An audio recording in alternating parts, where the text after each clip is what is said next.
नमस्कार, debate with साहिल की अपनी देख रहे हैं आप सब। मैं हूं आपके साथ। देश के करोड़ों युवाओं और परीक्षा व्यवस्था से जुड़े पेपर लीक के मुद्दे पर लोकसभा में आज बहस के दौरान सियासी संग्राम तेज हो गया।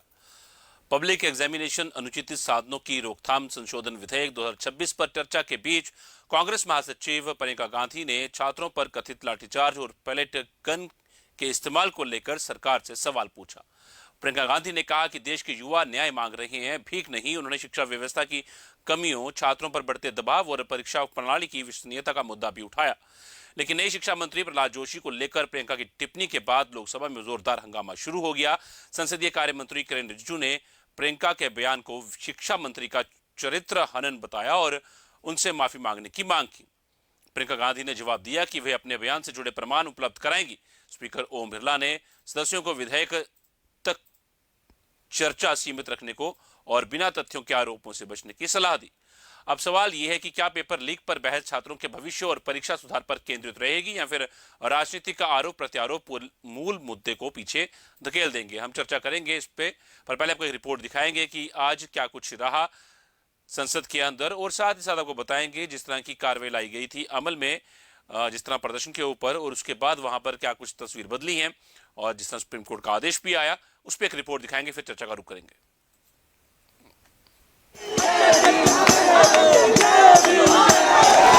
पेपर लीक के खिलाफ प्रदर्शन करने वालों को सुप्रीम कोर्ट ने मंगलवार को बड़ी राहत दी। सुप्रीम कोर्ट ने न केवल प्रदर्शनकारियों को दंडात्मक कार्रवाई से बचा लिया, बल्कि उनकी रिहाई का भी आदेश दे दिया। चीफ जस्टिस सूर्यकांत की अध्यक्षता वाली बेंच ने कहा कि 2018 में बने दिशा निर्देशों की अब समीक्षा की जरूरत है, ताकि किसी भी प्रदर्शन के दौरान पुलिस की कार्रवाई तय प्रोटोकॉल के तहत हो। प्रदर्शनकारियों को सुप्रीम राहत, 18 साल से कम उम्र के निर्दोष प्रदर्शनकारी तुरंत रिहा किए जाएं। जरूरत से ज्यादा बल प्रयोग की निष्पक्ष जांच हो, सीसीटीवी, ड्रोन और बॉडी कैमरा फुटेज सुरक्षित रखी जाए। इसके अलावा दिल्ली समेत 8 राज्यों को नोटिस भेजकर सुप्रीम कोर्ट ने जवाब तलब किया है। कोर्ट ने मुख्यतः फोकस किया कि पीसफुल प्रोटेस्ट फंडामेंटल राइट है और उसको किसी भी तरह से डिस्टर्ब नहीं किया जाना चाहिए। इस बात पर कोर्ट का बराबर फोकस बना रहा और उसी की रिगार्डिंग जो कमेटी गठित होगी वो अपने सुझाव देगी। फिर आगे मंगलवार को क्या आदेश होता है, इसके आगे सोमवार को वो आगे देखा जाएगा। सुप्रीम कोर्ट ने यह भी साफ किया कि जिन प्रदर्शनकारियों का पहले कोई आपराधिक रिकॉर्ड नहीं है, उनके खिलाफ फिलहाल कोई कठोर कार्रवाई नहीं होगी, यानी जांच पूरी होने तक राहत बरकरार रहेगी। 20 जुलाई को कॉकरोच जनता पार्टी के आह्वान पर दिल्ली के जंतर मंतर पर हजारों प्रदर्शनकारी और युवा सड़कों पर उतरे थे। मार्च संसद की तरफ आगे बढ़ रहा था, जिसे रोकने के लिए पुलिस ने लाठीचार्ज किया और आंसू गैस के गोले छोड़े। इस विरोध प्रदर्शन में सुरक्षा बलों समेत कई प्रदर्शनकारियों को चोटें भी आई। सुप्रीम कोर्ट के आदेश पर राजनीतिक प्रतिक्रिया भी सामने आई। यूपी कांग्रेस के अध्यक्ष अजय राय ने सुप्रीम कोर्ट के फैसले का स्वागत किया। वहीं शिवसेना एमएलसी मनीषा कायंदे ने कहा कि आपराधिक रिकॉर्ड वाले प्रदर्शनकारियों को नहीं छोड़ना चाहिए। मुझे लगता है कि माननीय सर्वोच्च न्यायालय ने अगर ये संज्ञान लिया तो उस पर मजबूत और उचित कार्रवाई जरूर होगी, जिससे कि नौजवानों को सुविधा मिले और उनकी मदद हो सके। बिल्कुल सुप्रीम कोर्ट का ये आदेश स्वागतार्ह है। जो बच्चे इस प्रामाणिकता से जो अभ्यास कर रहे हैं, जिनके ऊपर अन्याय हो रहा है, जो पहली बार किसी आंदोलन में गए हैं, उनको किसी ने बुलाया होगा, उनको पता भी नहीं होगा कि आंदोलन क्या होता है। बिल्कुल जो 11वीं 12वीं पास है, मगर जिनका क्रिमिनल रिकॉर्ड है, आपने देखा कि कितनी गंदी प्रकृति से वक्तव्य, हाव भाव, इस कॉकरोच जनता पार्टी के आंदोलन और अलग अलग लोग, असामाजिक तत्व भी उसमें घुस गए थे। जो हमारे देश की विरोधी कार्रवाई करने वाले ऐसे लोग हैं, ऐसे भी उसमें घुस गए थे। बच्चों के फ्यूचर को सिक्योर करना चाहिए, मगर जो क्रिमिनल रिकॉर्ड वाले हैं उनको बिल्कुल ही उनको सजा होनी चाहिए। सुप्रीम कोर्ट के फैसले ने एक बार फिर यह संदेश दे दिया है कि लोकतंत्र में विरोध की आवाज दबाई नहीं जा सकती, लेकिन कानून के दायरे में रहकर प्रदर्शन का अधिकार और कानून व्यवस्था बनाए रखने की जिम्मेदारी, दोनों का संतुलन भी उतना ही जरूरी है। अब सबकी नजर 3 अगस्त को होने वाली अगली सुनवाई पर टिकी है। चलिए अब चर्चा का रुख करते हैं। 3 खास मेहमान हमारे साथ जुड़ चुके हैं और उनसे भी इन बातों को समझने की कोशिश करेंगे, जानने की कोशिश करेंगे। विक्रम मल्होत्रा है हमारे साथ बीजेपी से, सर धन्यवाद, शुक्रिया समय देने के लिए। दीपांशु भट्ट हैं कांग्रेस से हमारे साथ, सर धन्यवाद, शुक्रिया समय देने के लिए। और दिनेश सिंह गेट हमारे साथ, पॉलिटिकल एनालिस्ट, सर धन्यवाद समय देने के लिए। शुरुआत करूंगा दिनेश सर से मैं। सर, किस तरह देखते हैं आज आप संसद में चलती हुई कार्रवाई, और आज फाइनली चर्चा के लिए जो बात थी कि होगी होगी होगी, आज चर्चा जो है वो संसद में हो भी रही है फाइनली। जी सर। जी सर जी, आप सभी को मेरा प्रणाम। देखिए, ये अच्छी बात है कि जो प्रतिपक्ष है उसने अपनी जिम्मेदारी समझी और इस तरीके से किस तरह के टेबल पे आके, और जैसे कि पार्लियामेंट और सदन, दोनों सदन में, और कार्रवाई आज चल पाई। नहीं तो इससे पहले 27 तारीख तक रोज देखने को ही मिल रहा था कि कहीं ना कहीं किस दिन 20 मिनट, किस दिन 25 मिनट, किस दिन 19 मिनट, तो ऐसे करके मुश्किल से मान के चलें कि पूरे सप्ताह भर में जो कार्रवाई, जो बिजनेस जो ट्रांजेक्ट हुआ, वो करीब करीब मुश्किल से लेकर के 5 या 6% के आसपास दोनों सदन में चल पाया, जो कि अपने आप में एक तरह से बड़ा दुखद है। क्योंकि कहीं ना कहीं जैसे रोज का एक खर्चा अगर मान के चले तो 10-12 करोड़ रुपए करीब का रोज का मतलब जनता की गाड़ी कमाई जो है वो एक तरह से पानी बहाने जैसे एक तरह से वो लगा मामला सारा।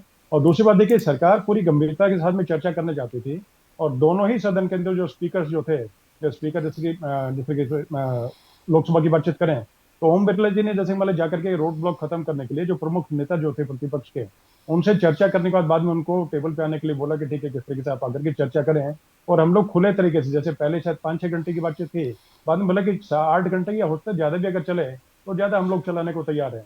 और सरकार पूरे तरीके से देखिए ऐसा है कि साहिल जी प्रतिबद्ध नजर आई, पूरी तरीके से सीरियस नजर आई, क्योंकि एक तरफ देखिए जैसे कि धर्मेंद्र प्रधान जो है शिक्षा मंत्री, उनका इस्तीफा, दूसरी तरफ शिक्षा सचिव जो है उनको हटाया गया, एनटीए के 47 अधिकारियों की सेवाएं समाप्त की गई, उसके अलावा फास्ट ट्रैक कोर्ट का गठन हो गया, और उस तरह की बहुत सारी चीजें जो हैं वो की गई। और जैसे कि जो एक तरह से जो मतलब बनाया गया स्पेशल टास्क फोर्स जो बनाई गई, तो उसका जिम्मा जो है नंदन नीलेकानी को दिया गया, जो कि बहुत बड़ी कंपनी इन्फोसिस जो है उसको हैंडल करने का, और उसके एक तरह से को फाउंडर रहे हैं। तो अपने आप में एक तरह से देखिए सरकार पूरी तरह से धीर गंभीर है। तो प्रतिपक्ष अपनी जिम्मेदारी समझ के, और जैसे कि आज जैसे है, तो उम्मीद हम लोग सभी ये करते हैं कि किस तरीके से जब भी जितना जल्द जैसे इस पर चर्चा हो सके, और जो भी अपने जैसे मतलब जो सुझाव हैं, मतलब जो प्रोडक्ट है वो क्रिएटिव जो चीजें हैं जो कि इसको इस बिल को कठोर से कठोर बना सके, उसको लेकर के आना चाहिए। दूसरे से प्रियंका गांधी जी का आपने जिक्र किया, तो प्रियंका गांधी जी का एक वक्तव्य मुझे ध्यान आता है कि उन्होंने बोला कि जैसे अशोक गहलोत जी की सरकार थी राजस्थान में, और उस टाइम पे एक तरफ सचिन जी जो थे, मतलब उस टाइम पे उप मुख्यमंत्री थे, तो उन्होंने, सचिन पायलट ने स्वयं बोला कि हमारे यहाँ ऐसे इतने इतने वो नंबर कुछ बताया था कि इतने पेपर लीक हुए, और हम लोग एक तरह से इसको और रोकने की कोशिश कर रहे हैं। और प्रियंका गांधी जी कहती हैं कि ठीक है, अभी इस तरीके से कि मतलब पेपर लीक हो रहे हैं, और जिससे कि अशोक गहलोत जी जो है वो अपने तरीके से रोकने की कोशिश कर रहे हैं, लेकिन कहीं हम लोग रोक नहीं पा रहे हैं। तो देखिए ये चीजें ठीक है, जिस कहीं ना कहीं ठीक है, पक्ष जो है अपने तरीके से सीरियस है, लेकिन इसका मतलब ये नहीं बनता कि ठीक है भाई पुरानी बातों को लेकर के कुछ करें, या उसको लेकर के करें भाई फलानों ने ये किया तो हम लोग ये करें तो कोई गलत या ठीक तो उसमें नहीं है। लेकिन इन दोनों का अगर नापतोल अगर करने की बातचीत करें तो कहीं ना कहीं देखिए कोई भी जो कानून जो होता है वो पूर्ण नहीं होता साहिल जी, उसमें कहीं ना कहीं कमी कुछ ना कुछ रहती है। अपडेट अपडेट के लिए, संशोधन के लिए, अमेंडमेंट के लिए हर टाइम पे उसमें रूम, उसमें जगह होती है। तो उसी तरीके से सरकार ने उसी को समझा 2024 में जो बिल लेके आई थी, क्योंकि अभी वर्तमान में प्रतिपक्ष ये कहता है कि 2024 में जो लेके आए थे उसके बाद में भी आपको दोबारा लाने की क्यों जरूरत पड़ी। लेकिन देखिए ऐसे है कि अगर सरकार उसको अपने सीरियसनेस को लेकर के, और उसको लेके अगर कटिबद्ध है, और वो चाहते हैं कि ठीक भाई और कड़ा कानून बनाया जाए, और जैसे कि पहले जैसे कि प्रावधान जो था उसमें जेल का कम था, और इस तरह के जो मतलब कि उसमें जो पेनल्टी इसका था वो कमजोर था थोड़ा। और दूसरा जैसे वहां पर क्या था कि पहले प्रावधान जो थे साहिल जी, उसमें फास्ट ट्रैक कोर्ट में कोई समय अवधि नहीं थी। अब पूरी तरीके से किया गया कि चार्जशीट जो पेश की जाएगी उसमें 60 डेज के अंदर वो क्लोजर रिपोर्ट है उनको देनी है, और उसके बाद में जो फास्ट ट्रैक कोर्ट जो है वो डे टू डे बेसिस पे सुनवाई करेगा, और 90 डेज में उसकी सुनवाई पूरी करेगा।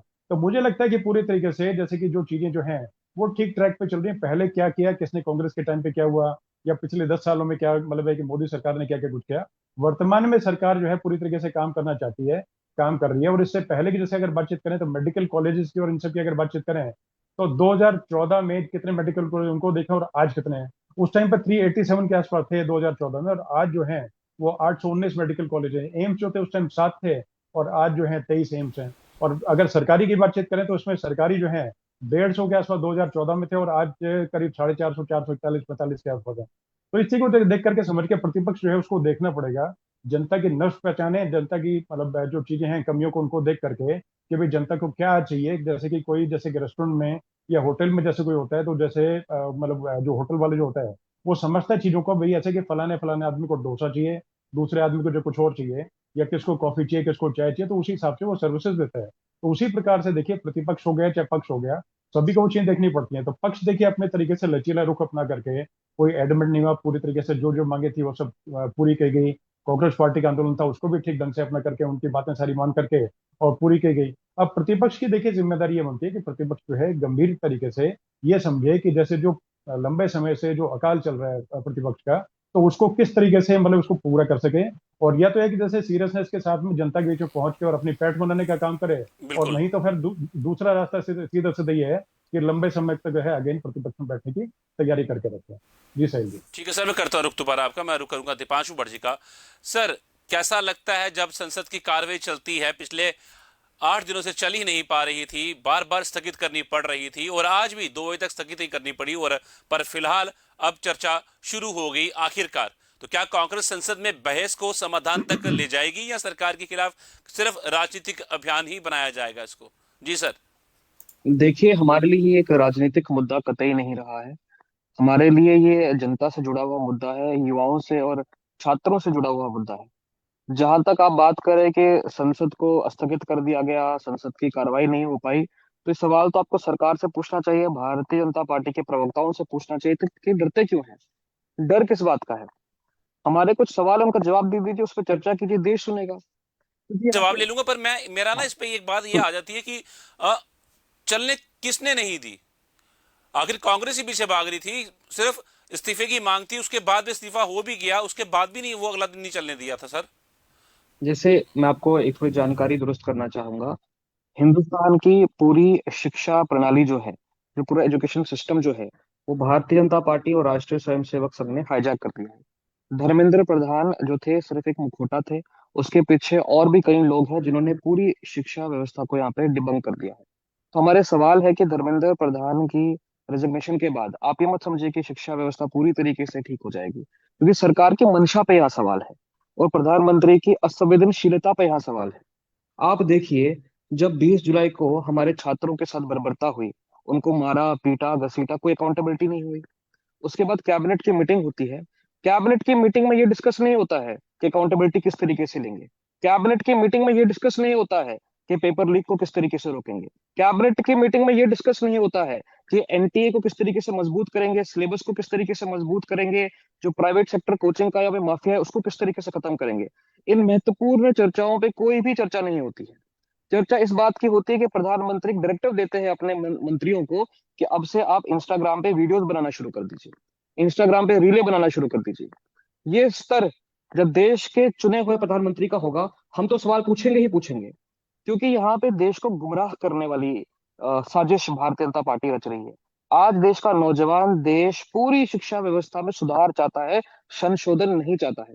संशोधन तो ये 2024 में भी लेके आए थे, उस वक्त भी धर्मेंद्र प्रधान शिक्षा मंत्री थे। उस वक्त प्रेस कॉन्फ्रेंस करके बोला था कि अब जो हमने संशोधन लाया है, अब जो हमने बिल लाया है, इसके बाद कभी भी पेपर लीक नहीं होगा। 3 महीने बाद नीट यूजी का पेपर लीक होता है। उसके बारे में बताइए, अगर उस वक्त आपने इतना मजबूत कानून लाया था तो 3 महीने के बाद किस तरीके से लीक हो गया नीट यूजी। और उसके बाद मैं तथ्यों की बात करता हूँ, उसके बाद 45 लोगों को गिरफ्तार किया गया था और आज आते आते 40 से भी ज्यादा लोग तो आज जेल के बाहर है। उनके जो मुखिया थे उस वक्त, जो जिन्होंने नीट यूजी का एग्जाम लीक करवाया था, उनका जो नाम था मैं आपको बता देता हूँ, संजय मुखिया। 11 महीने तक फरार थे, 11 महीने तक पता ही नहीं था उनका कहाँ पे है। 11 महीने के बाद पकड़ा के आज बेल पे बाहर है। यही नहीं, उसके बाद संजीव कुमार, अमित कुमार सिंह, पंकज कुमार, राकेश, अमित, ये सभी जो उस गिरोह के बहुत बड़े सरगना थे, आज तो बेल पे बाहर खुले घूम रहे हैं।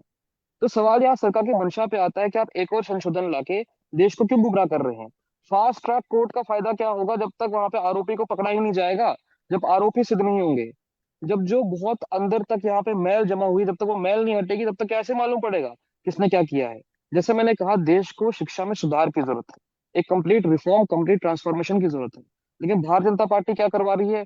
कभी कहती है इंस्टाग्राम पे रील बनाओ, कभी संशोधन ला रही है। और संशोधन का फायदा क्या? जब ऊपर से लेकर नीचे तक सारा सिस्टम ही करप्ट हो चुका है, शिक्षा प्राइवेट बिजनेसमैन के हाथों बिक चुकी है, उस शिक्षा के जो संस्थान है वो एक तरीके से करप्ट हो चुके हैं, उनको बदलने के बजाय, उस प्रणाली को बदलने के बजाय, उसकी एक्सेसिबिलिटी खोलने के बजाय आप यहाँ पे संशोधन ला रहे हैं। तो सवाल तो हम उठाएंगे ही ना। अब सरकार ने जवाब नहीं देना है, सरकार ने, देश के प्रधानमंत्री इस ने, बिल का समर्थन बिल्कुल नहीं करती है। मैंने आपको पहले ही कहा, कांग्रेस ही नहीं, देश के नौजवान शिक्षा में पूरी तरीके से रिफॉर्म चाहते हैं, शिक्षा में सुधार चाहते हैं, संशोधन नहीं चाहते हैं। संशोधन तो 2 साल पहले भी लाया था, उसके बाद क्या हुआ? और सर, धर्मेंद्र प्रधान ने ही लाया था। कोई फर्क पड़ा उससे? और ठीक है मैं सर, मैं एक और करता हूँ, आपकी रुक दो थोड़ी बार। सी अटेंशन एक जगह पे जी लेना जी चाहूंगा। जी जी। अब हाल ही का देखिए क्या हुआ, धर्मेंद्र प्रधान को संसद पहुंचते ही मालाओं से स्वागत किया गया, जैसे कि पाकिस्तान से जब भी लड़के आ रहे हैं। धर्मेंद्र प्रधान एक दोषी है जो 21 हमारे नौजवान देश के बच्चे जिन्होंने आत्महत्या की, अकाउंटेबिलिटी तो ली नहीं, उस मंत्री को मालाएं पहना दी। ये स्तर है आज के देश की राजनीति का, भारतीय जनता पार्टी का। इस पे तो हम सवाल पूछेंगे ही, सवाल खड़े करेंगे ही।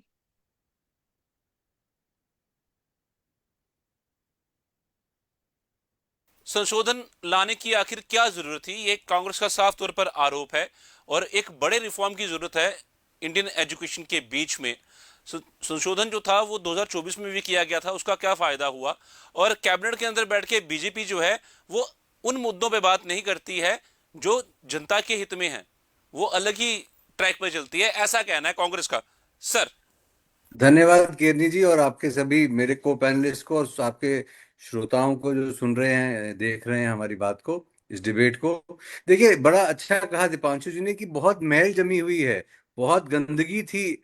जो कांग्रेस के 70 साल का राज था उसमें न केवल शिक्षा विभाग में, हर विभाग में गंदगी थी, बहुत मैल थी। और उसको साफ करने का बीड़ा जो आदरणीय नरेंद्र मोदी जी ने उठाया, जिसके तहत स्ट्रक्चरल रिफॉर्म जो है वो, चाहे नई एजुकेशन पॉलिसी हो उसमें लाए, चाहे बात खत्म चाहे होने वो दीजिए। भारतीय न्याय संहिता हो उसमें लाए, चाहे आपकी नया आपको कानून दिए जो अंग्रेजों के समय से घिसे पिटे कानून चले आ रहे थे, उसको एक नया रूप दिया, नई एजुकेशन पॉलिसी लाई।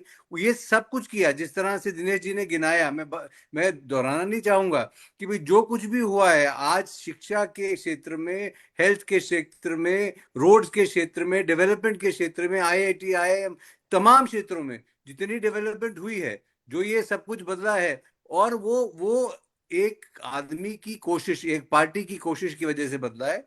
और जहां तक इनको ज्यादा जानकारी है कैबिनेट के अंदर क्या हो रहा है, इनके अपने कोई सूत्र होंगे, हमको वो जानकारी नहीं है, क्योंकि वो केवल कैबिनेट के जो मिनिस्टर्स होते हैं उनके अंदर उन्हीं को जानकारी रहती है कि कैबिनेट में किस किस बात पे डिस्कशन हुई। दीपांशु जी के पास अपना कोई सीक्रेट मैकेनिज्म होगा ये जानने का कि कैबिनेट के अंदर क्या बात हुई और क्या नहीं हुई, या कांग्रेस के पास होगा। पर पूरा देश ये जान रहा है। देखिए, आप देख रही क्या इन्होंने मजाक बना के रख दिया। ये पहला सत्र नहीं है, ये जिस भी बात पे सरकार को से चर्चा, जब सरकार बात करती है, चाहे वो ऑपरेशन सिंदूर की चर्चा की बात हो, चाहे वो फ्लड्स की चर्चा की बात हो, चाहे आज ये नीट की एग्जाम्पल, हम तो पहले दिन से बोल रहे थे चर्चा कीजिए। और ये प्रोटेस्ट जिसमें ये कांग्रेस आज इतनी वाहवाही लूटने की कोशिश कर रही है, इनका स्टूडेंट विंग एक बंद कमरों में ये इस बात की चर्चा कर रहा था। ये प्रोटेस्ट तो कॉकरोच जनता पार्टी के प्रोटेस्ट था। ये जो समर्थन मिला इस देश का, या लोगों को जो समर्थन मिला, जो बच्चों ने समर्थन दिया, वो तो उनको दिया। ये कहां से खड़े हो गए? मुझे ये समझ नहीं आ रही कि कांग्रेस पार्टी जबरदस्ती प्रधानमंत्री के घर के बाद लेट जाने के बाद और अपने साथ अपने बाकी एमपीज को लेटाने के बाद राहुल जी समझ रहे हैं कि ये देश इसका क्रेडिट कांग्रेस पार्टी को देगा।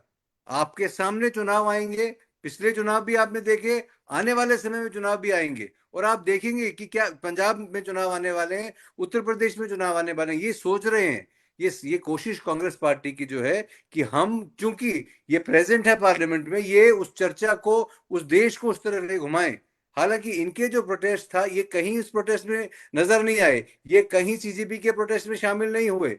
और जो केजरी ये सपोर्ट देने गए, वो भी 17वें 18वें दिन के बाद ये पहुंचे वहां सपोर्ट देने के लिए। 17 दिन तक इनको होश ही नहीं थी कि हमको सपोर्ट देना। राहुल गांधी देश से बाहर थे, फिर सोनिया जी को ख्याल आया अचानक कि हम लद्दाख में, पहले भी ऐसा हुआ था और इंदिरा जी ने उनको बुलाया था, पानी पिलाया था, तो हम भेज दिया, शुरू कर दिया उन्होंने एक के बाद एक। एक बात हमको समझनी पड़ेगी कि देश की कुछ उपेक्षाएं जो हैं वो उसी सरकार से हो सकती है जो कुछ कर सकती है। हाँ, कमियां रही, पेपर लीक नहीं होना चाहिए था, पर उसको सही करने के लिए, उसको दुरुस्त करने के लिए, बच्चों का साल जाया ना हो, दोबारा नीट का एग्जाम कंडक्ट कराया गया। और उसके बाद आज बच्चे अलग अलग देश के कॉलेजेस में जा रहे हैं। संवेदनशील सरकार है, और उसके लिए जो पेपर लीक करते हैं जो लोग, उनके लिए कड़े से कड़े प्रावधान किए जाएं, कानूनी तौर से उनको टैकल किया जाए, उसके लिए सरकार वचनबद्ध है। और आज जो चर्चा आप देखिए, जिस तरह से प्रियंका गांधी ने पूरी चर्चा को डिरेल करने की कोशिश की पार्लियामेंट में, जब चर्चा का विषय पेपर लीक कैसे ना हो और क्या सरकार कदम उठाए, क्या उनके सुझाव हो, वो ले गई प्रहलाद जोशी जी के एक पुराने कमेंट के ऊपर, जो उन्होंने गुजरात राइट्स के जो लोग 14 साल की जेल काट के रिलीज हुए थे उनके बारे में किया। सो मेरा कहने का मकसद है कि कांग्रेस का जो मूलभूत सोच रहती है वो ही नकारात्मक है, और इसी कारण से लोगों ने इनको रिजेक्ट कर दिया हर चुनाव में, चाहे वो असेंबलीज के चुनाव हो, चाहे वो पार्लियामेंट का चुनाव हो। और आज एक पिगी बैंक, पिगी राइड करने की कोशिश करना एक स्टूडेंट्स के प्रोटेस्ट के ऊपर, इतनी पुरानी पार्टी को, जो मुद्दा विहीन पार्टी है आज की डेट में, वो उनकी पीठ पे चढ़कर और सदन को ना चलने देना, रोज शोर और गुल करना, ये कांग्रेस पार्टी का पुराना एक तरीका कार है। ये पिछले, आप आज नहीं, आप इसलिए इससे पिछले के 4 सदन देखें, लोकसभा की कार्रवाई जब देखें, जब भी इन्होंने स्थगित करने की कोशिश की, देश के एक्सचेकर को कितना नुकसान हुआ है। पर ये चर्चा चाहते कहाँ हैं? ये चर्चा नहीं चाहते, ये सिर्फ और सिर्फ शोर मचाना चाहते हैं और देश को गुमराह करना चाहते हैं।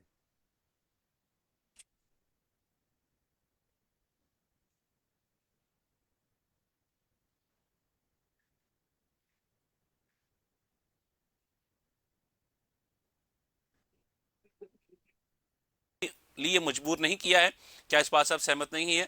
और क्या शिक्षा व्यवस्था में सुधार केवल कानून से संभव है या संस्थागत बदलाव भी इसमें जरूरी है?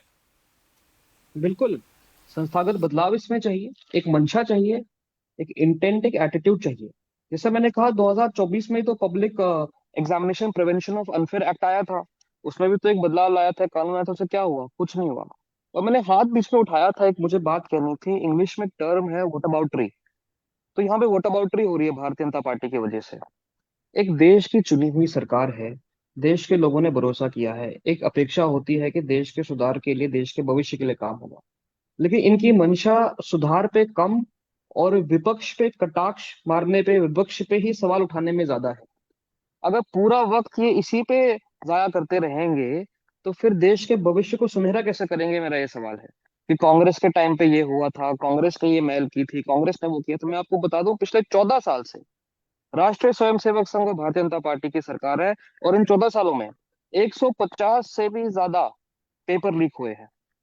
अब इसकी जवाब हम इसका नरेंद्र मोदी से ना पूछ के किससे पूछे? पंडित जवाहरलाल नेहरू जी से पूछे, मनमोहन सिंह जी से पूछे। अगर आप इस वक्त सत्ता में हैं, आप हेल्प ऑफ अफेयर्स में है इस वक्त, तो जो भी आपके नाक के नीचे होता है तो उसकी जवाबदेही तो आपको ही देनी पड़ेगी ना। इसमें आप बताइए, हम कहाँ गलत कर रहे हैं? और रही दूसरी बात, कि दोबारा राजनीति करने की कोशिश की गई। यहाँ पे टर्मिनोलॉजी भी, भाषा भी वैसी है, क्रेडिट, डिस्करेक्ट, पिगी बैंक, वोट बैंक। मैं इनको बताना चाहूंगा, विक्रम जी बहुत ही वरिष्ठ नेता है, मैं इज्जत करता हूँ इनकी, समझदार है, इनको समझना चाहिए कि देश का भविष्य का राजनीति का मुद्दा नहीं है। देश का भविष्य देश का मुद्दा है, नौजवानों का मुद्दा है, कि देश के भविष्य को किस तरीके से हम मजबूत कर सकते हैं। लेकिन भारतीय जनता पार्टी की मंशा वैसी नहीं है। इन्होंने बोला कि कांग्रेस पार्टी तो सोई हुई थी, कांग्रेस पार्टी ने क्या किया, आपको शायद पता नहीं होगा, आपके माध्यम से मैं सबको बताना चाहूंगा। हमारा कैंपेन छात्रों की गूंज पिछले 2 महीने से लगातार चल रहा है, और अभी भी सक्रियता से देश के अलग अलग राज्यों में, अलग अलग शहरों में चल रहा है, जहाँ पे हम छात्रों से बात कर रहे हैं, एक वार्तालाप कर रहे हैं, अपने मन की बात नहीं बल्कि छात्रों के मन की बात सुन के शिक्षा व्यवस्था में क्या बदलाव लाने चाहिए, क्या रिफॉर्म्स होने चाहिए, ये तो हमें छात्र ही बताएंगे ना, उनसे बात कर रहे हैं। और राहुल जी की बात करते हैं, राहुल जी में इतना वादा था कि प्रधानमंत्री के घर के बाहर जाके सवाल पूछा, क्या मुझे बताइए, आप जब नीट का एग्जाम लीक हुआ उस वक्त आप इटली में इटली की राष्ट्रपति को मेलोडी खिला रहे थे, उसी हाथ से यहाँ के बच्चे जहर खा रहे थे, तब कोई प्रतिक्रिया क्यों नहीं आई? धर्मेंद्र प्रधान तो पहले 2 हफ्ते तक मान ही नहीं रहे थे कि पेपर पेपर लीक हुए हैं, ये तो अकाउंटेबिलिटी ले ही नहीं रहे थे। ये सवाल कांग्रेस पार्टी में, कांग्रेस का प्रवक्ता जरूर हूं, एक नौजवान भी हूं, मैं पूरे देश के नौजवानों के बिहाफ पे सवाल पूछता हूं कि आज देश की सरकार भारतीय जनता पार्टी के पास क्या रोड मैप है?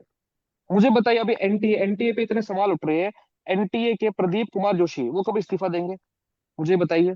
अभी भी चेयरमैन है वो एनटीए की, नेशनल टेस्टिंग एजेंसी, जिसको सुप्रीम कोर्ट ने भी बोला कि 2024 में जो पेपर लीक हुआ था उससे कोई भी सबक नहीं लिया, अभी भी चेयरमैन है उस कमीशन के। ये क्या रिश्ता है ये? ये क्या कहलवाता है ये सरकार के बारे में? क्योंकि आप आरएसएस में रह चुके हैं, आपका आरएसएस का एक एफिलिएशन है, तो आप पे जितने भी आरोप लग जाए, जितने भी आपका करप्शन केसेस लग जाए, जितने भी विफल हो आप, असफल हो, लेकिन आप बने रहेंगे। अगर देश की सरकार की मंशा ये रहेगी तो देश किस तरीके से तरक्की करेगा? लोग तो ये भी कह रहे हैं कि धर्मेंद्र प्रधान को तो एक एस्केप कोड बनाया गया क्योंकि प्रधानमंत्री को बचाना था यहाँ पे।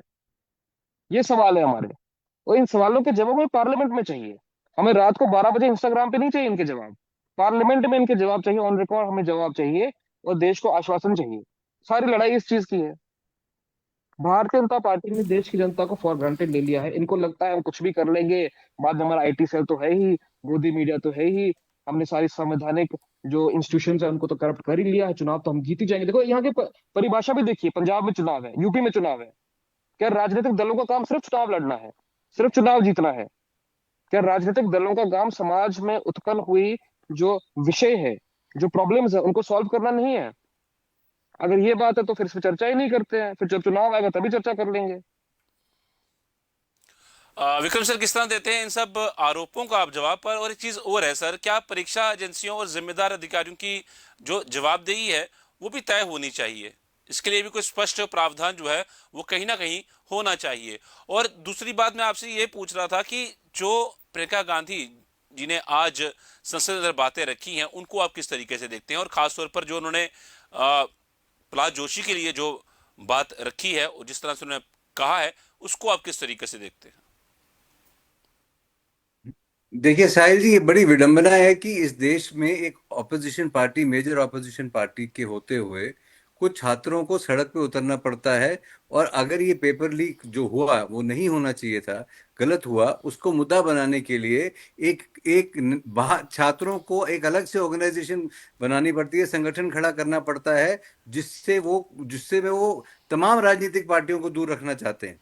और आप विडंबना देखिए कि कांग्रेस सबसे बड़ी इस देश की ऑपोजिशन पार्टी है, एलओपी देश के राहुल गांधी हैं, पर वो इस मुद्दे को, आप एक देश में विपक्ष की नाते बात कर रहा हूं, आज जब वो क्रेडिट लेने की कोशिश कर रहे हैं, जो पूरा देश जानता है कि क्या किन परिस्थितियों में कौन लोग आगे आए, किन लोगों ने यहाँ उसको मुद्दा बनाया और कैसे उसमें अराजक तत्व शामिल हो गए, कैसे वो सिक्योरिटी के लिए इतना बड़ा खतरा बन गए, किस तरह के लोग उसमें शामिल हुए, और जिस तरह की भाषा का प्रयोग किया गया, जिस तरह के बैनर्स का वहां प्रयोग किया गया, किसी भी सभ्य समाज में, मुझे लगता है किसी भी सभ्य समाज के जो बच्चे हैं वो इस तरह की भाषा, इस तरह के गंदे बैनर्स का इस्तेमाल नहीं करते जो वहां कुछ उपद्रवियों द्वारा किया गया। हम ये मानने को कतई तैयार नहीं कि वो स्टूडेंट्स होंगे जिन्होंने ऐसा किया होगा। और पर आप देखिए किस तरह से एआई से आयशा और लेफ्ट विंग ने इस प्रोटेस्ट को हाईजैक किया, और उसके बाद आज जब नेगोशिएशन हुई, जिन लोगों से बातचीत हुई, और कांग्रेस आज देश को दिखाने की कोशिश ये कर रही है कि ये सब हमने अचीव किया, जबकि वो तो कहीं इसमें थे ही नहीं। उनके लीडर ऑफ ऑपोजिशन इस देश में ही नहीं थे जब स्टूडेंट्स प्रोटेस्ट कर रहे थे। 14 दिन तक सोनम वांगचुक जब वहां अनशन पे बैठे थे तो कांग्रेस कौन कांग्रेस का नेता वहां उनके पास गया था उनकी सुध लेने के लिए? कौन उनको पूछने के लिए गया था? कहाँ थी कांग्रेस की पूरी लीडरशिप? पर क्योंकि जब इनको समझ में आया कि अब ये संघर्ष बढ़ चुका है, इसमें से कुछ हमको राजनीतिक रोटियां सेकने को मिलेंगी, तो वो बढ़ चढ़कर आगे आ गए और देश को बताने की कोशिश करने लगे। तो मेरा सिर्फ ये है कि Congress has failed this country as an opposition party because their leader is not serious.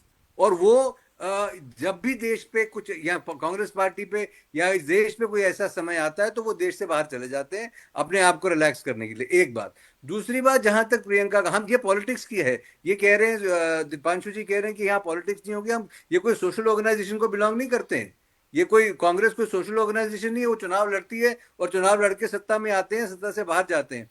So is BJP. तो हम यहाँ राजनीतिक स्पेस की बात कर रहे हैं, और आप जो रोटियां सेकने की कोशिश कर रहे हैं राजनीतिक, वो नहीं सीखेंगी। वो देश समझ रहा है देश किस तरफ जा रहा है, और पूरा इस देश के युवा को देश के प्रधानमंत्री पे विश्वास है।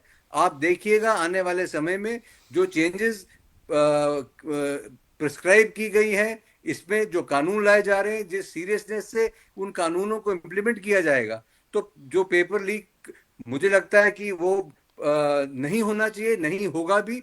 पर ऐसा नहीं है कि ये नहीं हुआ, राजस्थान में इनकी सरकार में भी हुआ, अभी पंजाब में भी हुआ, तो कोई यहाँ कर्नाटक में आम भी आदमी हुआ है पार्टी सर, की सरकार में हुआ।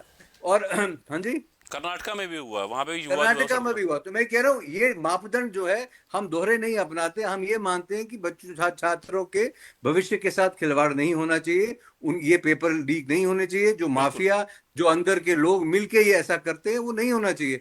पर एक ऑपोजिशन पार्टी को भी एक कंस्ट्रक्टिव ऑपोजिशन का रोल प्ले करना चाहिए। जब आप पार्लियामेंट सेशन में होती है तो वो एक फोरम है जहां आप अपनी बात रख सकते हैं। आप अपनी बात रखिए, आप सरकार को जितना कोसना है उतना कोसिए, विद फैक्ट्स कोसिए। अगर आपको लगता है सरकार कहीं गलत है तो आप उसके बारे में बोलिए, उसके लिए फोरम है पार्लियामेंट ऑफ इंडिया। जी। अगर आप उसको चलने ही नहीं देंगे, अगर आप उसको एक एक हफ्ता, 10-10 दिन, 15-15 दिन वो स्थगित होती रहेगी आपके अनरूली बिहेवियर की वजह से, तो देश का नुकसान होगा।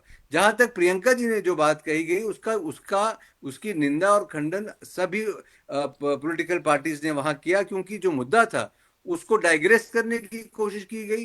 जिस बात पे आप पिछले 15 दिन से शोर मचा रहे हैं कि हम करना चाहते हैं, जब आप बात वो करने आए तो आप बात कहीं की कहीं ले गए। उसको आपने, उस बयान को जो प्रहलाद जोशी जी ने दिया था एक कॉन्टेक्स्ट में, उसको आपने जोड़ के दिखाया। तो ये मेरा भी ये सोच है और मेरी आग्रह भी कांग्रेस पार्टी से ये है कि ये देश को एक कंस्ट्रक्टिव ऑपोजिशन की जरूरत है, और आप ऑपोजिशन का रोल प्ले करें, पर एक ऑपोजिशन का ऐसा रोल प्ले करें जो देश के लिए, जो देश के हित में हो, जो आपको, हिंदुस्तान को एक मजबूत छवि जो है दुनिया भर में दिखाए। ना कि ऐसा लगे कि घर का भेदी लंका ढाने वाला जी। बात है, कि घर के लोग अपने ही लोगों से, घर के चिराग से घर को आग लगे, कि पूरी दुनिया देख रही होती है। हमने बार बार ऑपरेशन सिंदूर के दौरान भी देखा कि कितना गलत रोल कांग्रेस के कुछ नेताओं ने किया, किस तरह से उन्होंने सेना पर सवाल उठाए, किस तरह उन्होंने ऑपरेशन सिंदूर के ऊपर सवाल उठाए, किस तरह से सेना का मनोबल कम होता है इन चीजों से। तो कहीं ना कहीं एक इफेक्टिव ऑपोजिशन का रोल प्ले करना चाहिए। जी। हमने एआई समिट में भी देखा किस तरह यूथ कांग्रेस ने वहां कपड़े उतार के प्रदर्शन किया, जहां पूरी दुनिया के सर आपकी आवाज कट रही है। ठीक है सर, मैं दीपांशु सर का रुख करता हूं क्योंकि उनको भी समय देना है, वो कुछ कह रहे थे। जी सर। देखिए, मैं विक्रम जी की पूरी बात सुन रहा था। पहले मैं आपको बताना चाहूंगा, अगर किसी भी प्रदर्शन में कोई ऐसी बात की गई है, कोई ऐसी बात बोली गई है जो गाली दी गई है, या कोई भी ऐसे शब्दों का प्रयोग किया है जो सभ्य समाज में नहीं करना चाहिए, हम उसके साथ तो कतई नहीं है।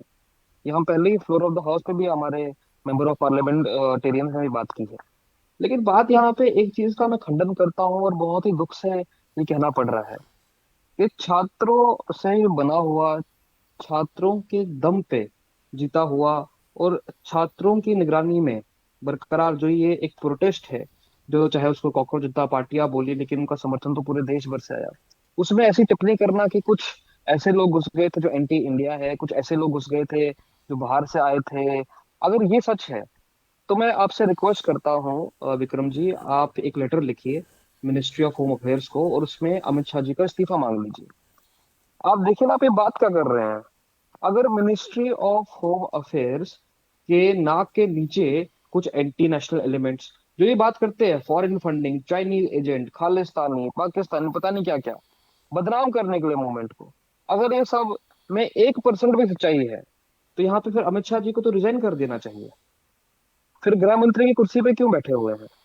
क्या गृह मंत्री की कुर्सी पे इसलिए बैठते हैं कि ताकि ऐसे anti national, anti Indian elements घुसे, मैं कुछ ना करूं, कल को कुछ हो जाएगा तो मैं तो बोल दूंगा कि भाई साहब ये तो एंटी इंडिया थे। तो सर यहाँ मैं पे ठीक है, मतलब जवाब ले लेता हूं क्योंकि विक्रम से जवाब नहीं, देने मुझे से जवाब।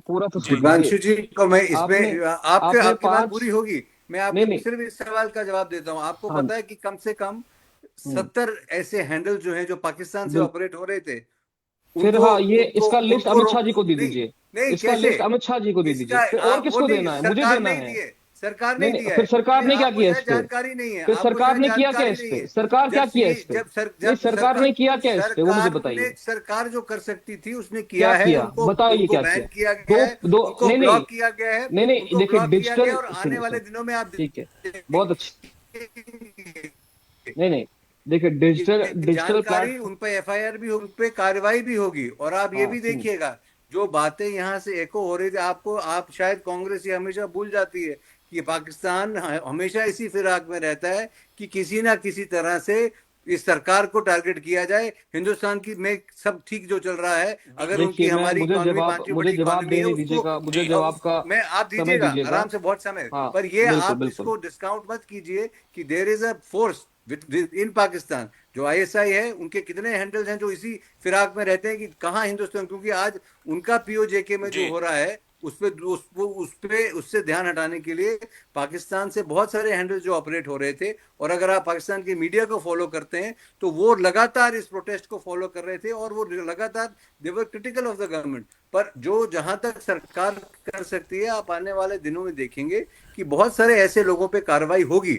मैं सिर्फ आपको ये कहना चाह रहा था कि उस प्रोटेस्ट में कुछ लोग ऐसे आ गए थे, और जो जो इस देश की आइडियोलॉजी, जो नक्सलाइट्स थे, जो नक्सलाइट सपोर्टर थे, वो लोग भी इस प्रोटेस्ट में थे। तो हमको ओवरऑल अब समीक्षा जब होगी तो बहुत सारी चीजें इसमें से निकल के आएंगी। अब आप मुझे जवाब देने दीजिए। बिल्कुल बिल्कुल पहले तुरंत मैं सर। एक रिस्पॉन्सिबल नेशनल पार्टी का यहाँ पे प्रवक्ता हूँ, और जहां तक बात आंतरिक सुरक्षा की आती है, देश की एकता, अखंडता, प्रभुता की आती है, हम बाहरी मुल्क की बातें ना सुनते हैं, ना समझते हैं, ना ही उनकी मीडिया को फॉलो करते हैं। और वो बाहरी मुल्क अगर पाकिस्तान हो, जिसके हमने 2 टुकड़े किए, सरकार से तो ये अपेक्षा थी कि जब सिंदूर ऑपरेशन था 4 टुकड़े हो जाएंगे, लेकिन उस वक्त क्या हुआ, ट्रंप के सामने सर नतमस्तक हो समय गए, वो तो कम अलग है, बात है। अभी वाली हाँ बात मुझे करा पूरी दीजिए है। जी हाँ मैं अभी बात पे ही आने वाला हूँ। जी। एक होता है आप डिजिटल फुटप्रिंट है कि 4 फॉलोअर पाकिस्तान के थे, 3 फॉलोअर अफगानिस्तान के थे, आपने बैन करवा लिए, वो ठीक थे, लेकिन इसमें हम सरकार के साथ कराइए बैन आप। लेकिन मुझे ये बताइए, प्रोटेस्ट में फिजिकली इनकी भाषा का मैं उपयोग करता हूँ, Naxal supporters, Naxalites, anti Indian, anti national, जो भी है, ठीक है ना, तो इसका मतलब क्या है? इसका मतलब है कि देश का गृह मंत्री विफल है। इसका तो क्लियर कट मतलब है कि आज भी अगर हमें एक भी ऐसा शख्स नहीं मिला है, एक भी ऐसा शख्स जो सरकार बताए कि देखिए ये फलाना डमकाना इंसान है, ये एंटी नेशनल था, इसको हमने इस प्रोटेस्ट से पकड़ा हुआ है, ये पाकिस्तानी एजेंट था, चाइनीज एजेंट था, नक्सलाइट, ऐसा कोई खबर आई है अभी तक? ऐसी तो खबर नहीं आई है। तो इसके 2 ही मतलब हो सकते हैं, या तो अमित शाह विफल गृह मंत्री है, या तो अमित शाह सब कुछ जानबूझ के कुछ कार्रवाई नहीं कर रहे, ताकि फिर विक्रम सर जैसे या विक्रम जी जैसे जो नेता है बाद में टीवी चैनल्स पे आके ये बयानबाजी कर सके। यहाँ पे देश की देखिए ना, आज भी भारतीय जनता सर पार्टी है तो की इंडियन मंशा सिटीजन ये ना, नहीं है। देखिए भारतीय जनता सर पार्टी के, हार्डकोर कर्मी जो एक रिपोर्ट आई थी सर, मैं सुनिए आपको बता दूं, सुनिए 989 हार्डकोर क्रिमिनल्स जो थे वहां पे आइडेंटिफाई हुए हैं। तो क्या किया सरकार ने? 979 ये क्या गवर्नमेंट किया ने किए सरकार हैं सर। सरकार क्या कर किया? रही है, क्या किया? क्या दिल्ली किया? दिल्ली पुलिस ने FIR किए भी हैं होंगे, अरे आइडेंटिफाई। किया arrest भी क्या? होंगे। किया क्या? आप सर कहाँ उसमें गए नहीं आप? मत हो जाइए। नहीं नहीं, सुनिए मेरी बात सुनिए, मेरी सर बात रोम वाज मेरी नॉट बात बिल्ट इन सुनिए, डे। बात, समय लगता है सर रोम चीजों के was लिए। not आप built in a day, पर आप yeah, and we are not in Rome, we are in India. Okay, let me finish sir my time point. आप Let लगता me है ना complete चीजों my को, आप point. समझते हैं Listen to आप me. ये ना SFI के बारे डिबेट में किसी और तरफ जाए। आप मैं मेरी बात, नहीं जी मेरी जी बात सुनिए ना, सुनिए, जी सर। लाखों के छात्र जमा हुए, ठीक है ना, 21 छात्र मर गए, धर्मेंद्र प्रधान का इस्तीफा हुआ, अभी भी शिक्षा में कोई सुधार नहीं आ रहा। आपका ध्यान उन चीजों पे नहीं है, आपका ध्यान इस चीज पे है कि सर 900, इस्तीफा दिए भी 800 हफ्ता भी नहीं ये हुआ सब है कुछ और लोग आ गए। कांग्रेस जो है तो नहीं SFI नहीं, के बारे में पार्लियामेंट के मंशा देखिए ना, प्रधानमंत्री कह रहे हैं कि रील बनाओ, वीडियो बनाओ, यहाँ पे दीपांशु जी, सरकार आप के मंशा SFI के उनके बारे में शिक्षा, जानते हैं? स्टूडेंट SFI के फेडरेशन ऑफ बारे में इंडिया जानते हैं, स्टूडेंट उसकी federation of India, ideology I के नो, बारे में जानते हैं? आई नो, अरे सर हम जानते हैं सब और कुछ, आपको बताने की जरूरत आयशा नहीं। की आइडियोलॉजी के बिल्कुल बारे में बिल्कुल जानते हैं? बिल्कुल जानते हैं, बिल्कुल तो बैन कीजिए ना, तो उनका बैन नक्सलाइट कीजिए। से क्या कनेक्शन है ये तो जानते नहीं हैं? नहीं, मुझे एक बात बताइए, तो सीपीआई उनका एमएल उनका तो नक्सलाइट बैन से क्या कीजिए। कनेक्शन है? तो आप नहीं, उनका होम नक्सलाइट मिनिस्ट्री से क्या क्या कर रही है? कनेक्शन है? समय कम है होम सर। यहाँ पे ये मुद्दा एक क्या लंबी है? चर्चा है सर, ये एक मुद्दा अलग है मुद्दा अलग हो गया शिक्षा में सर। सुधार लाने का इसमें मुद्दा है। वो शिक्षा, ये तो बदनाम कर रहे हैं, शिक्षा, देश के छात्रों को बदनाम कर रहे हैं। नई ये एजुकेशन सभी देश के पॉलिसी में छात्रों को नक्सलाइट बोल रहे आपको नई हैं, ये एजुकेशन सभी देश के पॉलिसी की छात्रों को शायद बोल रहे हैं जानकारी नक्सलाइट नहीं है। है। नहीं देश सर के छात्र तभी पैलेट गन चलवाए आप लोगों ने, तभी पैलेट गन चलवाए, तभी मारा उनको, तभी पीटा उनको, तभी घसीटा। पॉलिसी की जानकारी नहीं न्यू है शायद। एजुकेशन पॉलिसी शिक्षा को में छोड़ दीजिए सुधार मुझे। कैसे आएगा? अरे वो तो न्यू लेजिस्लेशन एजुकेशन लाया, पॉलिसी की बात वो नहीं तो है यहाँ पे, कानून लाया। बात यह है कि आज के किसकी दौर में बात है? शिक्षा का स्तर हिंदुस्तान में क्या है? क्या गरीब क्या बच्चा, पिछड़े समाज से आया हुआ बच्चा क्या वो भी बड़े बड़े कॉलेजेस में, बड़े बड़े यूनिवर्सिटीज में पढ़ सकता है? जो बिल्कुल इतना पढ़ रहे अपना हैं। पैसा इन्वेस्ट करके, किसने इतना लाखों करोड़ों खरबों जो का सरकारी, निवेश करके आपको शायद 5-5 साल की तैयारी करते हैं, सरकारी NLU उसके बाद उसके पेपर बारे लीक में हो जाता जानकारी है, नहीं है। और लेकिन वहाँ यहाँ पे आम एनटीए का आम परिवार के चेयरपर्सन नहीं बच्चे जब बदलता। पढ़ते हैं IIT, नहीं ऐसा IIM नहीं में, चलेगा ना। आम मैं आम कड़े शब्दों में परिवार के विरोध बच्चे करता हूँ। पढ़ते हैं। जिस तरीके से पैसे देश के वालों के सभी बच्चे छात्रों तो को, बाहर पढ़ते हैं। देश के सभी छात्रों को एक रंग में रंगने का प्रयास कर रही है पैसे भारतीय जनता वालों के पार्टी साथ कि बच्चे, सभी नक्सलाइट है, सभी आतंकवादी है, सभी एंटी इंडिया है। तभी आपने बैलेंस चलाया उन पे, पैसे तभी वालों गोलियां के चलवाई उन पे, छात्र, तभी आपने लाठियां बरसाई उन खुद पे। MAM कॉलेज में पढ़ा हूँ, सरकारी कॉलेज में।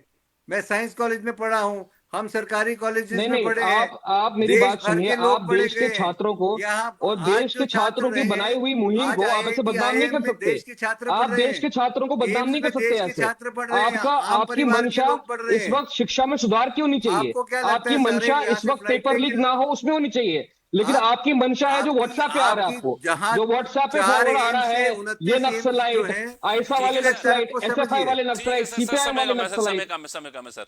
धन्यवाद सर। विक्रम सर धन्यवाद आपका जुड़ने के लिए हमारे साथ। Thank काफी you. अहम बात है रखी। दीपांशु भट्ट आपका भी धन्यवाद सर जुड़ने के लिए। काफी अहम बातें आपने भी रखी हैं। तो देखते हैं लोकसभा के अंदर चर्चा आखिर किस ओर रुख करती है। लोकसभा में पेपर लीक बिल पर बहस केवल कानून और परीक्षा सुधार तक सीमित नहीं रही।